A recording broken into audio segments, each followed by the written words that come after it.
वह व्यक्ति जो सही नहीं दिख रहा था। मनोवैज्ञानिक गैरी क्लाइन ने जेम्स को एक महिला की कहानी बताई। वो महिला पैरामेडिक का काम कर चुकी थी और एक समारोह में उसने अपने ससुर को देखकर यह कहा कि आप अच्छे नहीं दिख रहे हैं, लेकिन उसके ससुर अच्छा महसूस कर रहे थे। महिला ने अपने ससुर पर दबाव देकर उन्हें तुरंत अस्पताल में भर्ती करवा दिया। कुछ घंटों के बाद उस आदमी का हार्ट का ऑपरेशन हो रहा था, क्योंकि जांच में पता चला था कि उसकी मुख्य धमनी में एक बड़ा ब्लॉकेज था, जिससे उसे कभी भी दिल का दौरा पड़ सकता था। अगर उसकी बहू को सहज बोध या इंट्यूशन से यह पता नहीं चलता तो उसके ससुर की जान भी जा सकती थी। तो आखिर उस पैरामेडिक को ऐसा क्या दिखा था? वह अपने ससुर के दिल के दौरे की भविष्यवाणी कैसे कर पाई थी? देखिए, जब बड़ी धमनी में अवरोध या रुकावट होती है तो त्वचा के सतह के आसपास वाले क्षेत्रों में रक्त का पर्याप्त प्रवाह नहीं हो पाता, जिसके कारण चेहरे की रंगत में फर्क आ जाता है। क्योंकि वह महिला कई सालों तक दिल के रोगियों के साथ काम कर चुकी थी, इसलिए वह एक झलक में ही सहज बोध या इंट्यूशन से इस संकेत को समझ चुकी थी। वह इस बात का अंदाजा लगा चुकी थी कि कुछ तो गलत है। नमस्कार दोस्तों, योर पेज रीडर चैनल पर आपका स्वागत है। मैं हूं रविंद्र। इस वीडियो में आप देखने वाले हैं जेम्स क्लियर द्वारा लिखित बुक एटॉमिक हैबिट्स का रिव्यू और एक शॉर्ट समरी। इस वीडियो में आप जानेंगे कि अच्छी आदतों को डालने और बुरी आदतों को छोड़ने के लिए जेम्स क्लियर ने क्या सबक या नियम बताए हैं। अगर आप नहीं जानते कि हमें आदतें कैसे पड़ती हैं और इसके पीछे का विज्ञान क्या है, तो हमारे एटॉमिक हैबिट सीरीज के पहले वीडियो को अवश्य देखिए। उसका लिंक डिस्क्रिप्शन बॉक्स में दिया गया है। मैं आपसे निवेदन करता हूं, आप इस चैनल को सब्सक्राइब कर लें और बेल आइकन के बटन को दबाकर ऑल का ऑप्शन सेलेक्ट करके अपना सहयोग दें। तो चलिए एटॉमिक हैबिट्स बुक में जेम्स क्लियर द्वारा बताए गए पहले नियम को समझते हैं। तो पहला नियम है, इसे स्पष्ट बनाएं। म्यूजियम के क्यूरेटर असली और नकली कलाकृति या आर्ट वर्क के फर्क को समझ जाते हैं, हालांकि वे सटीकता से यह नहीं बता सकते कि वे इस डिसीजन पर कैसे पहुंचे। मनुष्य का दिमाग भविष्यवाणी करने वाली मशीन है। हमें इस बारे में बहुत कम अंदाजा होता है कि हमारा दिमाग और शरीर बिना सोचे कितने ज्यादा काम कर सकता है। आप अपने बालों को बढ़ने को नहीं कहते, आप अपने दिल से खून साफ करने को नहीं कहते, अपने फेफड़ों से सांस लेने के लिए नहीं कहते या पेट को भोजन पचाने को नहीं कहते, लेकिन आपका शरीर ये सारे काम खुद संभाल लेता है, और वो भी ऑटो पायलट पर। ऐसे ही भूख के बारे में सोचें। आपको कैसे पता चलता है कि आप कब भूखे हैं? आपके शरीर में बहुत से फीडबैक चक्र हैं जो आपको बता देते हैं कि कब दोबारा खाना खाने का समय हो गया है। भूख गैर चेतन या नॉन कॉन्शियस रूप से संचालित होती है। जेम्स की रिसर्च से उन्हें एक महिला के बारे में पता चला जो पहले एक स्कूल में पढ़ाती थी और बच्चों को सिखाती थी कि बाथरूम जाने के बाद हाथ धोना चाहिए। लेकिन जब वो महिला एक कंपनी में एडल्ट लोगों के साथ काम करने लगी, तब भी उसकी पुरानी आदतें उसमें कायम थी। इसलिए वो अक्सर अपने एडल्ट कलीग से पूछ लेती थी कि क्या उन्होंने बाथरूम जाने के बाद हाथ धोए थे। इस घटना से यह निष्कर्ष निकलता है कि जो संकेत हमारी आदतों को चिंगारी देते हैं, वे समय के साथ इतने सामान्य हो जाते हैं कि नजर ही नहीं आते, जैसे कि काउच के पास रिमोट और जेब में मोबाइल।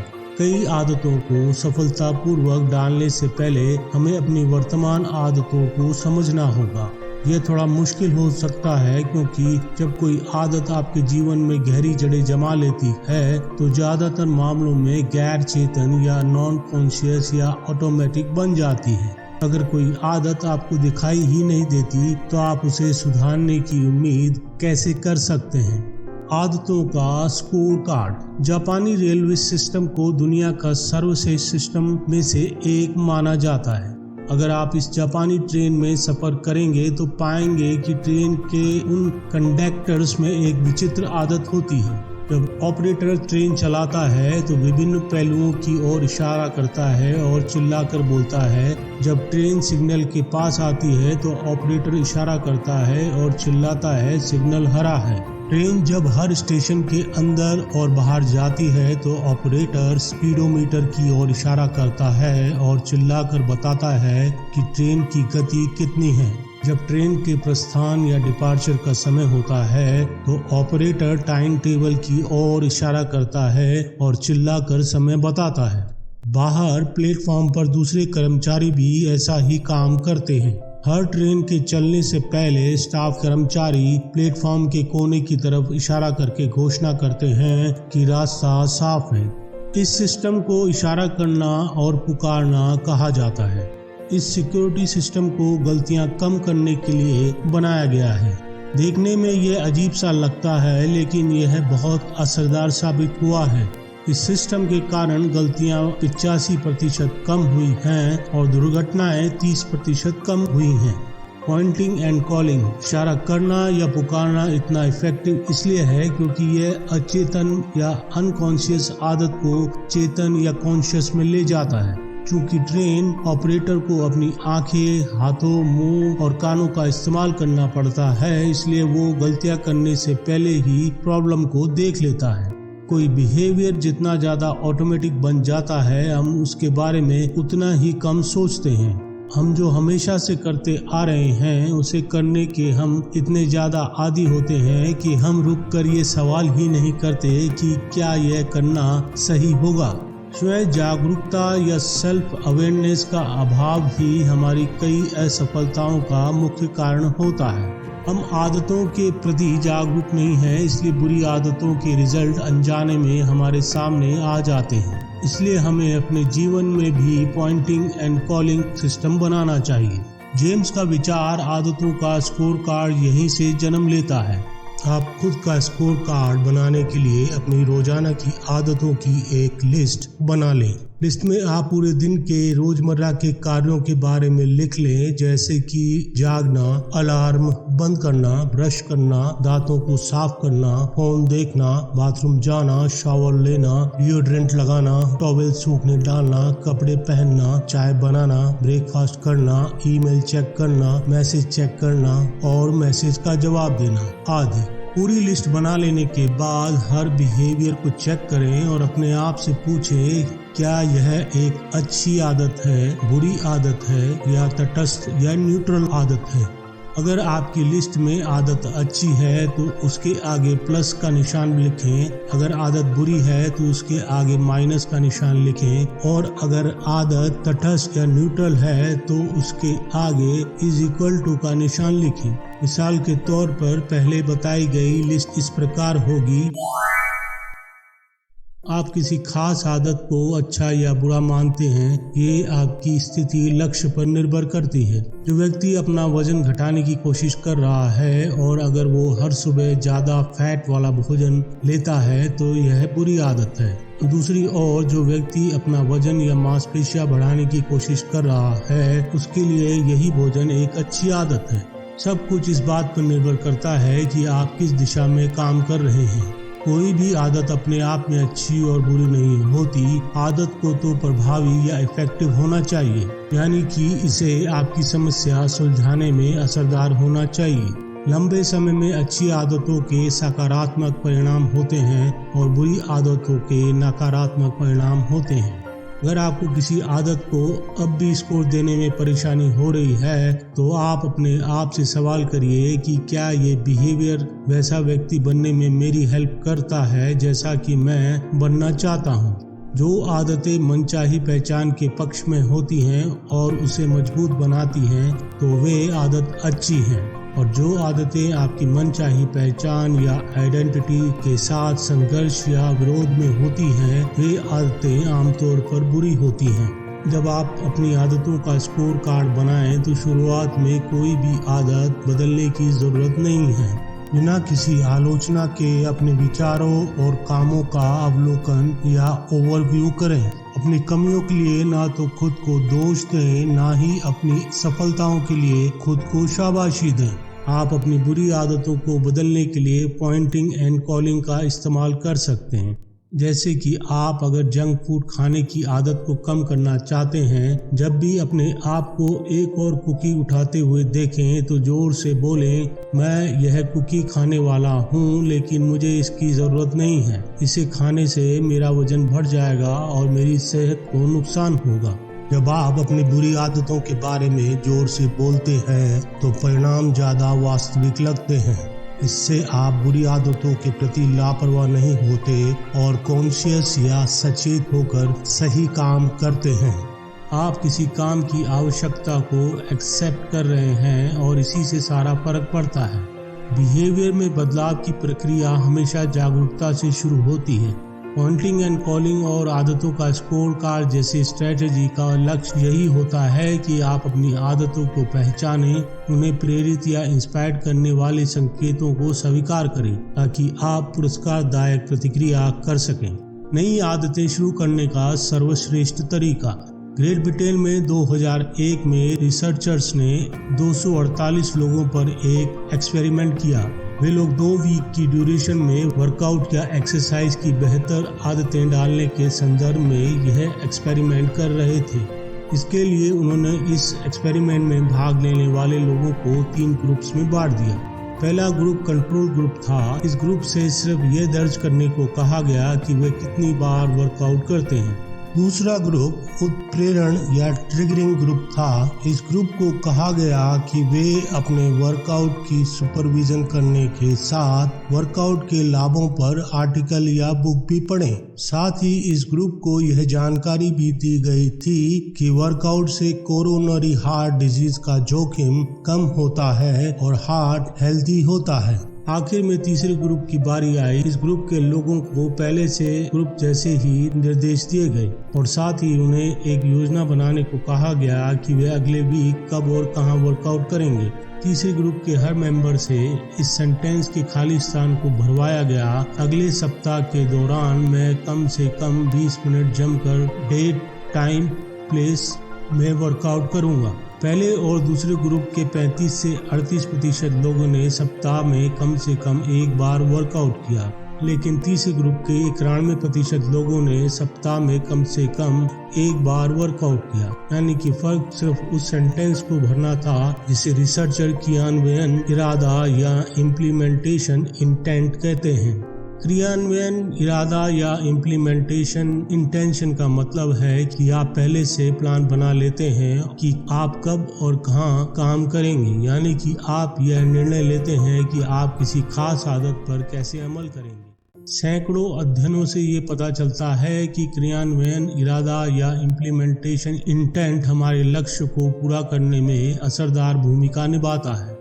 निष्कर्ष स्पष्ट है कि जो लोग इसकी स्पष्ट योजना बना लेते हैं कि वे किसी नई आदत की शुरुआत को कब और कहां से शुरू करेंगे, उनके योजना पर काम करने की ज़्यादा संभावना होती है। जैसे कि हम खुद से कहते हैं कि मैं ज़्यादा स्वस्थ भोजन करूंगा, लेकिन हम कभी ये खुद से नहीं कहते कि हम ऐसा कब और कहां करेंगे। हम इसे संयोग पर छोड़ देते हैं। क्रियान्वयन इरादा या इम्प्लीमेंटेशन इंटेंट इस तरह की धुंधली धारणाओं या वीक परसेप्शन को दूर कर देता है और अस्पष्ट विचारों को एक ठोस कार्य योजना में बदल देता है। क्रियान्वयन इरादा या इम्प्लीमेंटेशन इंटेंट तय करने के बाद आपको मोटिवेशन का वेट नहीं करना पड़ता, जैसे कि आज मैं आर्टिकल लिखूं या नहीं, आज मैं सुबह ध्यान लगाऊं या लंच के समय ध्यान लगाऊं। आप योजना बनाते समय ही निर्णय ले चुके हैं और आपको तो बस उस पर अमल करना होता है। अपनी आदतों के संबंध में इस रणनीति को लागू करने का सरल तरीका यह है कि आप इस सेंटेंस को पूरा कर दें। वह यह काम, आपका व्यवहार या बिहेवियर, इस समय लिखें, इस जगह का नाम लिखें, करूँगा। उदाहरण के लिए ध्यान, मैं किचन में सुबह 7 बजे 1 मिनट ध्यान करूंगा। वर्कआउट, मैं स्थानीय जिम में शाम को 5 बजे 1 घंटे तक वर्कआउट करूंगा।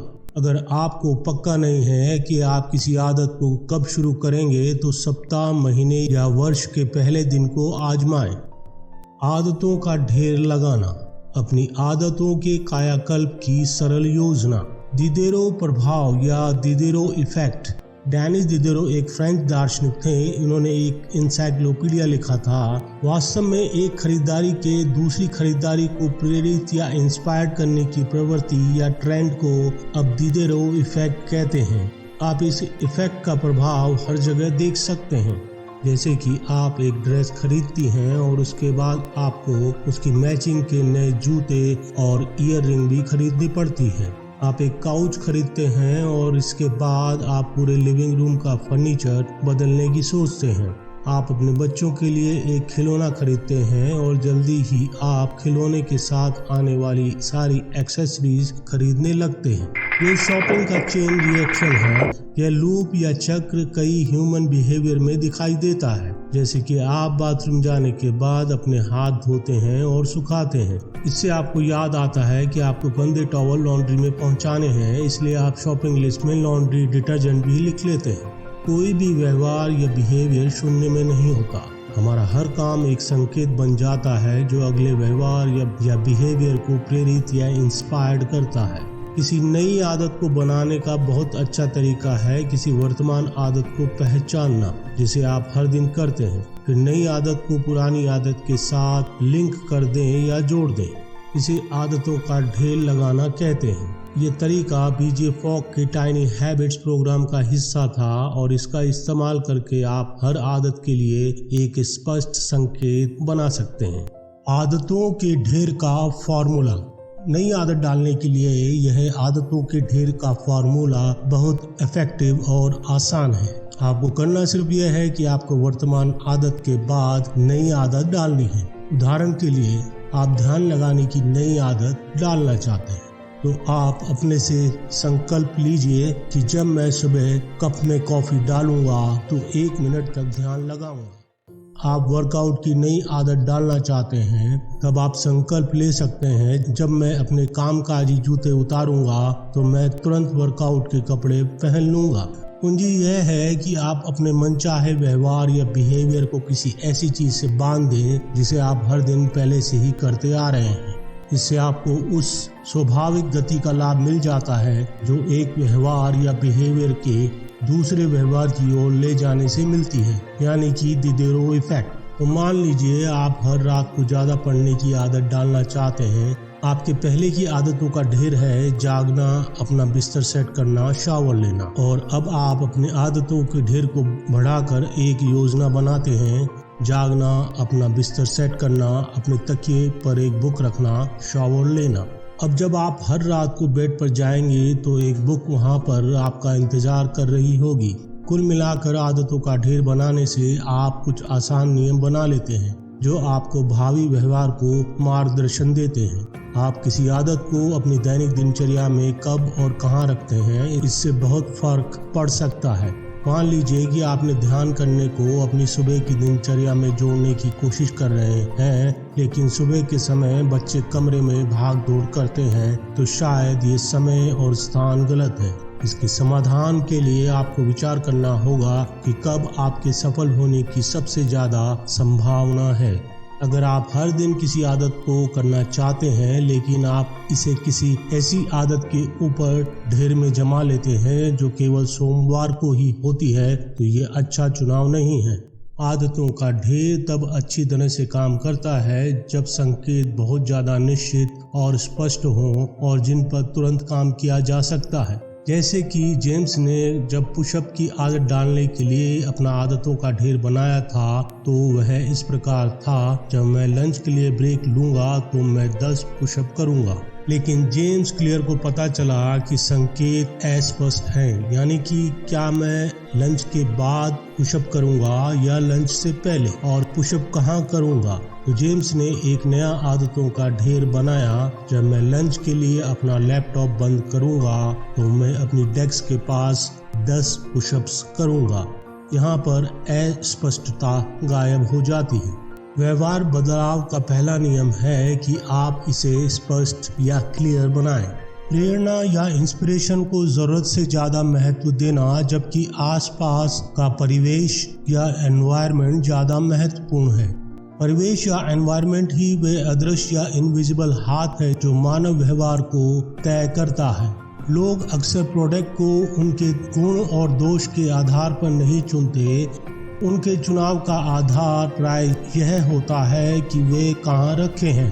अगर आप किचन में जाते हैं और आपको काउंटर पर कुकीज़ की प्लेट दिखती है तो आप 6 से 7 कुकीज़ खा जाएंगे, भले ही आपके मन में उस समय उन कुकीज़ को खाने की इच्छा ना हो या आपको भूख ना लगी हो। अगर ऑफिस में कम्युनल टेबल पर हमेशा डोनट्स और बेजल ही रखे रहते हों तो आप 1-2 तो उठा ही लेंगे। आपकी आदतें उस कमरे के हिसाब से बदल जाती है जिसमें आप हैं। ये आपके सामने मौजूद संकेतों के आधार पर बदल जाती हैं, जैसे कि चर्च में लोग फुसफुसाकर बात करने की प्रवृत्ति या ट्रेंड रखते हैं। अंधेरी सड़क पर चलते समय लोग सतर्क और सावधान रहते हैं। यानी कि बदलाव का सबसे आम रूप इंटरनल नहीं बल्कि एक्सटर्नल या बाहरी होता है। हमारे आसपास का संसार या एनवायरनमेंट हमें बदल देता है। दिखने वाले संकेत ही हमारे बिहेवियर को सबसे ज्यादा प्रेरित या इंस्पायर्ड करते हैं। इसी कारण आप जो देखते हैं उसमें छोटा सा बदलाव भी आपके बिहेवियर में बहुत बड़ा बदलाव ला सकता है। इसलिए आप इमेजिन कर सकते हैं कि ऐसे एनवायरनमेंट में रहना और काम करना कितना इम्पोर्टेंट है जो कि पॉजिटिव संकेतों से भरा हो और जहां नेगेटिव संकेत ना हो। जैसे कि अगर आप पानी पीते रहने की आदत डालना चाहते हैं तो रूम में पानी की बोतल ऐसी जगह रखें जो आपको हमेशा दिखती रहे। अगर आप ज़्यादा टीवी देखने की आदत को कम करना चाहते हैं तो रिमोट को ऐसी जगह रखें जो जल्दी से दिखाई ना देता हो। अपने परिवेश या एनवायरनमेंट को सफलता के लिए कैसे तैयार करें। हर आदत एक संकेत से शुरू होती है और हम आमतौर पर उन संकेतों पर गौर करते हैं जो अलग हटकर दिखते हैं। दुर्भाग्य से जिन एनवायरनमेंट में हम रहते हैं और काम करते हैं उनकी वजह से हमें अच्छा काम करने की प्रेरणा या इंस्पिरेशन ही नहीं मिलती, क्योंकि उस बिहेवियर को इंस्पायर करने के लिए कोई स्पष्ट संकेत होता ही नहीं है। उदाहरण के लिए जब गिटार को स्टोर रूम में बंद कर दिया जाता है तो गिटार बजाने की प्रैक्टिस नहीं करना आसान होता है। जब बुक शेल्फ गेस्ट रूम के कोने में होता है तो बुक नहीं पढ़ना आसान होता है। जब आदत को स्पार्क या चिंगारी देने वाले संकेत अस्पष्ट या छिपे हुए होते हैं तो उन्हें अवॉइड या नजरअंदाज करना आसान होता है। इसके विपरीत स्पष्ट और क्लियर दिखने वाले संकेत बनाने से आपका ध्यान मनचाही आदत बनाने की ओर आकर्षित हो सकता है। जेम्स एक घटना का जिक्र करते हुए बताते हैं कि उन्होंने भी उनके जीवन में स्पष्ट संकेतों की शक्ति का अनुभव किया है। जेम्स जब स्टोर से एप्पल खरीद कर लाते थे तो उन एप्पल्स को वे फ्रिज के सबसे नीचे वाले बॉक्स में रख देते थे और कुछ समय बाद वे उन एप्पल्स के बारे में पूरी तरह से भूल जाते थे। जब तक उन एप्पल्स की उन्हें याद आती थी तब तक वे एप्पल्स खराब हो जाते थे। क्योंकि एप्पल्स जेम्स को दिखाई नहीं देते थे इसलिए वे उन एप्पल्स को खा नहीं पाते थे। जेम्स ने इस समस्या को सुलझाने के लिए अपने एनवायरनमेंट को नए सिरे से जमाया। जेम्स ने एक बड़ा डिस्प्ले बाउल खरीदा और उसे किचन काउंटर के बीचों बीच रख दिया। अगली बार जब जेम्स एप्पल खरीद कर लाए तो उन्होंने एप्पल्स को उसी डिस्प्ले बाउल में खुले में रखा जहां वे जेम्स को आसानी से दिख जाते थे। इस बदलाव का यह असर हुआ कि जेम्स हर दिन कुछ एप्पल खाने लगे क्योंकि वे उनकी आंखों के ठीक सामने स्पष्ट और क्लियर दिखते रहते थे। यहाँ कुछ तरीके बताए जा रहे हैं जिनकी मदद से आप अपने एनवायरनमेंट को नए सिरे से तैयार कर सकते हैं और अपनी पसंदीदा आदतों के संकेतों या इशारों को ज़्यादा स्पष्ट या क्लियर बना सकते हैं। अगर आप रात को दवा लेने की याद रखना चाहते हैं तो अपनी गोलियों की शीशी को बाथरूम में नल के पास रख दें। अगर आप ज़्यादा बार गिटार बजाने की प्रैक्टिस करना चाहते हैं तो अपने गिटार को लिविंग रूम के बीचों बीच रख दें। जरा सोचें कि सिगरेट पीने वाला व्यक्ति कितने कारणों से सिगरेट पीने के लिए प्रेरित या इंस्पायर्ड हो सकता है। कार चलाते समय, किसी दोस्त को सिगरेट पीते देखकर, कामकाज में तनाव महसूस करने पर आदि। यही रणनीति अच्छी आदतों के मामले में भी लागू की जा सकती है। अपने आसपास के माहौल को अच्छी आदतों के संकेतों से भर दें। इससे आपको दिन भर उस आदत को दोहराने की याद आती रहेगी। पृष्ठभूमि या बैकग्राउंड ही संकेत हैं। आपकी आदतें किसी एक अकेले संकेत या सिग्नल से नहीं जुड़ी रहती हैं, वे तो बिहेवियर के आसपास की पृष्ठभूमि या बैकग्राउंड से जुड़ी रहती है। मिसाल के तौर पर कई लोग अकेले में जितनी शराब पीते हैं, दूसरों के साथ या पार्टी या दोस्तों के साथ रहने पर उससे ज्यादा शराब पी जाते हैं। कोई एक निश्चित चीज नहीं है, बल्कि पूरी स्थिति ही संकेत बन जाती है। जैसे कि आप अपने दोस्तों को ड्रिंक्स का ऑर्डर देते देखते हैं, बार में म्यूजिक सुनते हैं, बियर को देखते हैं। आपका बिहेवियर आपके आसपास के स्थानों से प्रभावित होता है। जैसे कि किसी व्यक्ति के लिए काउच वह जगह है जहां वह हर रात को 1 घंटे बुक पढ़ता है। किसी दूसरे के लिए काउच वह जगह है जहां वह ऑफिस के बाद टीवी देखता है और आइसक्रीम खाता है। अलग अलग लोगों की उसी जगह से जुड़ी अलग अलग यादें हैं और इस तरह से अलग अलग आदतें हो सकती हैं। इस एनवायरनमेंट के प्रभाव का इस्तेमाल आप किसी खास आदत को एक खास बैकग्राउंड से जोड़ने के लिए खुद को ट्रेंड या प्रशिक्षित कर सकते हैं। होड़ लगाने वाला या प्रतिस्पर्धी संकेतों के सामने नई आदत डालना मुश्किल होता है, जबकि नई आदत को नई पृष्ठभूमि के साथ जोड़ना ज्यादा आसान होता है। जैसे कि अगर आप हर रात अपने बेडरूम में टेलीविजन देखते हैं तो जल्दी सोना मुश्किल हो सकता है। अगर आप लिविंग रूम में हमेशा वीडियो गेम खेलते हैं तो वहां बिना किसी डिस्टरबेंस के बुक पढ़ना मुश्किल हो सकता है। आप पुराने परिवेश या एनवायरनमेंट के संकेतों से युद्ध नहीं लड़ रहे हैं, इसलिए नई आदतें बिना किसी बाधा के बन सकती है। उदाहरण के लिए, अगर आप ज़्यादा हेल्दी फूड खाने की आदत बनाने की कोशिश कर रहे हैं तो अपने रेगुलर सुपरमार्केट में ना जाकर किसी नए सुपरमार्केट में खरीदारी करें। अनहेल्दी फूड से बचना तब आसान हो जाता है जब आपके दिमाग को ये पता ही नहीं होता कि स्टोर में अनहेल्दी फूड कहाँ रखा है। अगर आप नए परिवेश या एनवायरनमेंट में नहीं जा सकते तो बेहतर रहेगा कि आप अपने वर्तमान एनवायरनमेंट को दोबारा व्यवस्थित करें। ऑफिस वर्क, स्टडी, एंटरटेनमेंट और कुकिंग के लिए अलग अलग जगह बनाएं और इस मंत्र को याद रखें, एक जगह एक इस्तेमाल। जहाँ तक संभव हो, एक आदत के बैकग्राउंड को दूसरी आदत के बैकग्राउंड के साथ मिक्स करने से बचें। जब आप बैकग्राउंड को मिक्स करने लगते हैं तो आप आदतों को भी मिक्स करने लगते हैं। नतीजा यह होता है कि आसान आदतें आमतौर पर जीत जाती हैं, जैसे कि आपका मोबाइल। इसका इस्तेमाल आप कई कामों के लिए करते हैं। आप अपने मोबाइल का इस्तेमाल प्रोडक्टिव कामों के लिए करना चाहते हैं, लेकिन जैसे ही आप मोबाइल खोलते हैं तो आप सोशल मीडिया देखने लगते हैं, ईमेल चेक करने लगते हैं और वीडियो गेम खेलने लगते हैं, क्योंकि मोबाइल को किसी एक काम से जोड़ना मुश्किल होता है और ये संकेतों के गड़बड़ झाले की वजह से होता है। अगर जगह सीमित है, अपने रूम को कई गतिविधि क्षेत्रों में विभाजित कर लें। एक कुर्सी पढ़ने के लिए, एक डेस्क लिखने के लिए, एक टेबल खाने के लिए। यदि आप इस योजना पर काम कर सकें तो हर बैकग्राउंड एक खास आदत और विचार की अवस्था से जुड़ जाएगा। जब आप कामकाजी डेस्क पर बैठते हैं तो एकाग्रता अपने आप आ जाती है और नींद जल्दी आ जाती है जब आप अपने बेडरूम में होते हैं। एक स्थिर एनवायरनमेंट वह एनवायरनमेंट होता है जहां हर चीज की एक जगह और एक उद्देश्य होता है। ऐसे एनवायरनमेंट में आदतें आसानी से बन सकती हैं। आत्मनियंत्रण या सेल्फ कंट्रोल का रहस्य। 1971 के वियतनाम युद्ध के दौरान अमेरिका ने अपने सैनिकों पर रिसर्च किया जो कि वियतनाम में तैनात थे।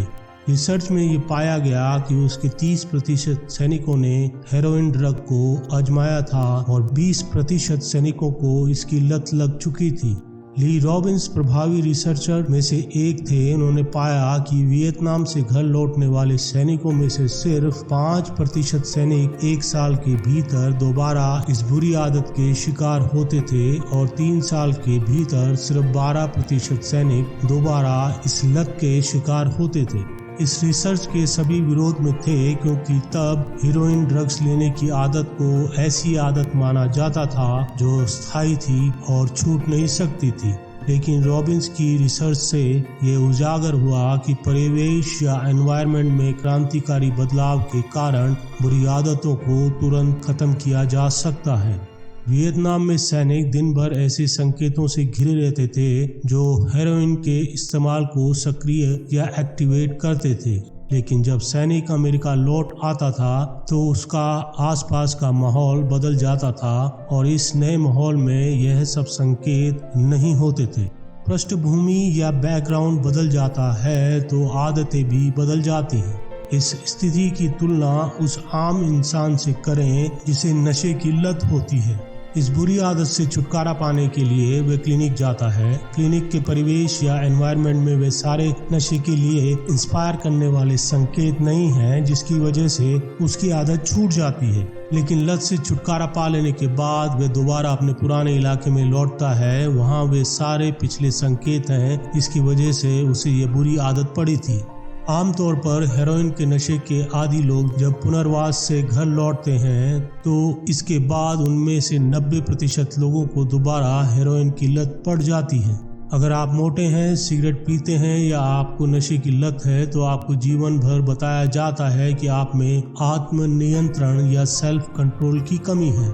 बुरी आदतें स्वयं उत्प्रेरक या सेल्फ एक्टिवेटर होती है, प्रक्रिया या सिस्टम को पोषण देती है या कहें कि उसे पालती पोसती है। वे उन भावनाओं को बढ़ावा देती हैं जिन्हें वे रोकने की कोशिश करते हैं। आप बुरा महसूस करते हैं इसलिए आप जंक फूड खाते हैं। चूंकि आप जंक फूड खाते हैं इसलिए बुरा महसूस करते हैं। टेलीविजन देखने से आप ऊर्जाहीन या पावरलेस महसूस करते हैं, इसलिए आप ज़्यादा टेलीविजन देखते हैं क्योंकि आप में कुछ और करने की एनर्जी नहीं होती। आपके हेल्थ की चिंता करने से आप तनाव महसूस करते हैं और इस तनाव को कम करने के लिए आप सिगरेट पीते हैं, जिससे आपका स्वास्थ्य और खराब हो जाता है, जिससे जल्दी ही आप और ज़्यादा तनाव महसूस करने लगते हैं। ये एक अधोमुखी चक्र या डाउनवर्ड साइकिल है, यानी कि बुरी आदतों का बुलेट ट्रेन। रिसर्चर इस प्रवृत्ति या ट्रेंड को संकेत प्रेरित इच्छा कहते हैं। इसमें एक बाहरी संकेत किसी बुरी आदत को दोबारा दोहराने की प्रबल लालसा जागृत कर देता है। यहाँ सबसे अहम बात है कि आप किसी आदत को तोड़ सकते हैं, लेकिन उसे भूलना असंभव होता है। जब आपके दिमाग में किसी आदत के मानसिक खांचे बन जाते हैं तो उन्हें पूरी तरह से हटाना लगभग असंभव होता है, भले ही आप लंबे समय तक उस आदत से दूर रहें। बुरी आदतों के स्रोत या जड़ को काटना ज़्यादा विश्वसनीय नीति है। किसी बुरी आदत को खत्म करने का एक बहुत प्रैक्टिकल तरीका यह है कि आप इसे उत्पन्न करने वाले संकेतों से नाता तोड़ लें। उदाहरण के लिए, यदि आपको ऐसा नजर आता है कि आप काम नहीं कर पा रहे हैं तो अपना फोन कुछ घंटों के लिए दूसरे रूम में छोड़ आएं। अगर आप टेलीविजन देखने में बहुत ज़्यादा समय बर्बाद कर रहे हैं तो टीवी को बेडरूम से हटा दें। अगर आप इलेक्ट्रॉनिक पर बहुत ज़्यादा पैसे खर्च कर रहे हैं तो नवीनतम उपकरणों के रिव्यूज़ पढ़ना छोड़ दें। अगर आप बहुत ज़्यादा वीडियो गेम खेल रहे हैं तो कंसोल का प्लग निकालकर हर इस्तेमाल के बाद उसे अलमारी में रख दें। यह एक्सरसाइजेज बिहेवियर परिवर्तन के पहले नियम का उलट है। बुरी आदत को स्पष्ट नहीं बनाएं, उसे अदृश्य या इनविजिबल बना दें। सेल्फ कंट्रोल लॉन्ग टर्म नहीं, शॉर्ट टर्म रणनीति है। आप एक या दो बार तो प्रलोभन का विरोध या रेजिस्टेंस कर सकते हैं, लेकिन हर बार अपनी इच्छाओं को दबाने लायक इच्छा शक्ति जुटाना आसान नहीं होता। यही सेल्फ कंट्रोल का रहस्य है। अपनी अच्छी आदतों के संकेतों को स्पष्ट या क्लियर बनाएं और बुरी आदतों के संकेतों को अदृश्य या इनविजिबल बनाएं। दोस्तों, इसी के साथ हमारा एटॉमिक हैबिट्स का नियम पहला, इसे स्पष्ट बनाए का वीडियो यहाँ समाप्त होता है। अगर आप जानना चाहते हैं कि जेम्स क्लियर ने अपनी बुक एटॉमिक हैबिट्स में दूसरा नियम क्या बताया है तो इस चैनल को जल्दी से सब्सक्राइब कर लें और बेल आइकन के बटन को दबा दें। अगर आपको ये वीडियो अच्छा लगा है तो आप इसे शेयर और लाइक कीजिए ताकि मुझे ऐसे वीडियो बनाने का मोटिवेशन मिलता रहे। अगर आप एटॉमिक हैबिट्स की बुक कंप्लीट पढ़ना चाहते हैं तो ये अमेज़न पे उपलब्ध है, उसका लिंक डिस्क्रिप्शन बॉक्स में दिया गया है। तो मिलते हैं अगले वीडियो में, मुझे दीजिए इजाजत। जय हिंद, वंदे मातरम।